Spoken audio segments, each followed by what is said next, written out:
The Korean Superboy Doo-Ho Choi takes on Charles Jourdain this weekend at UFC Fight Night 165 on ESPN Plus 23, South Korea Busan. Frankie Edgar versus the Korean Zombie. It's going to be an amazing fight. I'm looking forward to it. The Korean Superboy's long-awaited and anticipated return.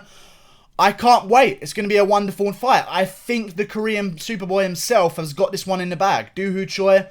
I hope I'm saying that correctly because someone called me out for saying it wrong. It says Doo-Ho. Ho Choi. I think he's going to win this one spectacularly by KO. I really do. I like Charles Jourdain. He's not the biggest featherweight we've ever seen. I actually think Doo-Ho Choi's a little bit bigger here. It says so on the UFC schedule. Maybe they're the same height. Who knows? Because fucking UFC fucks this up every time. I am going to go with Doo-Ho Choi though. A tall, rangy featherweight. Been taking some time off for his training. Also for military service. I'm not too sure about how his military service is going. I'm assuming he's already begun it because I heard that was the reason that he's been off for so long. And I'm sure that it means he can only fight in South Korea. I'm sure that's the logic behind what's going on here. He's in military service right now. He's began his 2 years, much like the Korean Zombie did not too long ago.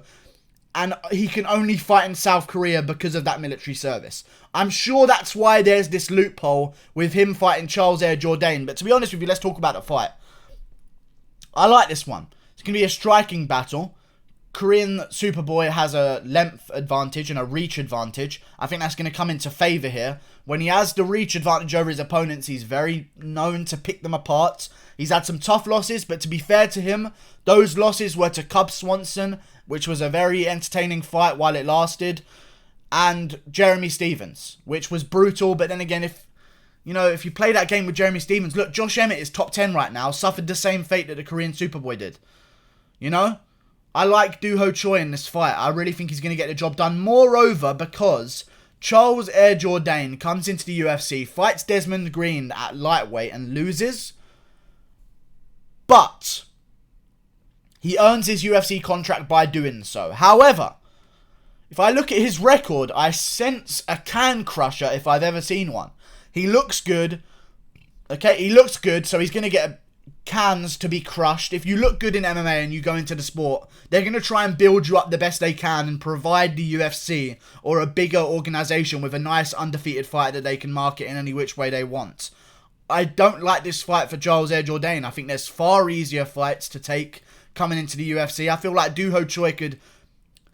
I mean, if he's not floating around just outside the rankings, he should definitely be in the rankings. I mean, you've got guys like Ryan Hall in the rankings right now for beating fucking Darren the Brain Damage Elkins. Like, I feel like Doo-Ho Choi could do work on Darren Elkins. I feel like he could also do work on a bunch of guys that are in the division right now. He's a savage, okay? He's the Superboy. Are we forgetting who he was?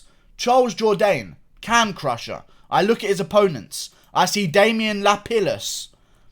And I see the fact that he's 16-12 with 6 KO losses on his record. I look at Alex Morgan. And I see that he's 9-4 and he looks like a victim of crime. Honestly, he really does. I see Kevin Jennerux, 4-3.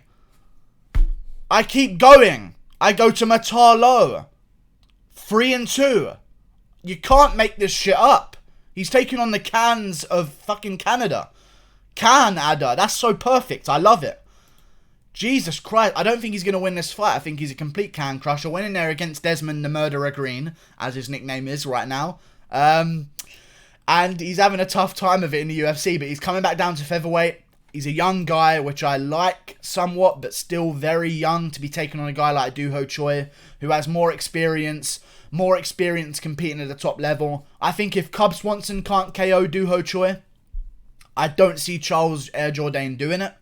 I really don't. I like that his nickname is Air, because it's Jourdain. Very smart of you. I feel like you're going to get pasted out on the canvas by the Korean Superboy at home. And I think this is a very good matchup for Doo-Ho Choi, because let's be honest, if we heard that Doo-Ho Choi was coming back, there's a bunch of guys in the division that are much more challenging threats that we could have easily seen him fight against. We could have easily seen Doo-Ho Choi versus Hakeem Dawodu, and no one would have complained. That would be a fight that would make sense in terms of skill and things like this. But he's gotten Charles Jourdain, who took the fight against Desmond Green at lightweight, lost, and earned his UFC contract that way. You know? I feel like Ho Choi is going to get the job done. I feel like he's going to plaster Charles Jourdain out on the canvas in the first round in brutal fashion. Because I know what happens in those fucking South Korean military camps. Look what happened to the Korean zombie. Let's talk about that for a second. He goes away for 2 years. Everyone's like, what could he possibly be doing in military service that's going to help his fight career? Turns out, South Korea is creating fucking monsters. Okay?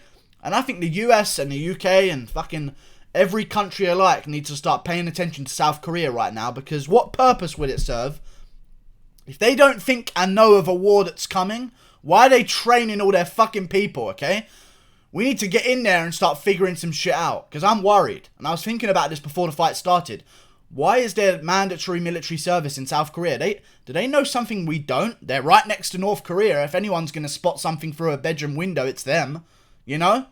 South Korea with their fucking telescopes on the border checking out what's going on. If they're preparing for some shit to go down, surely we should maybe take lead of their example. But, you know, whatever.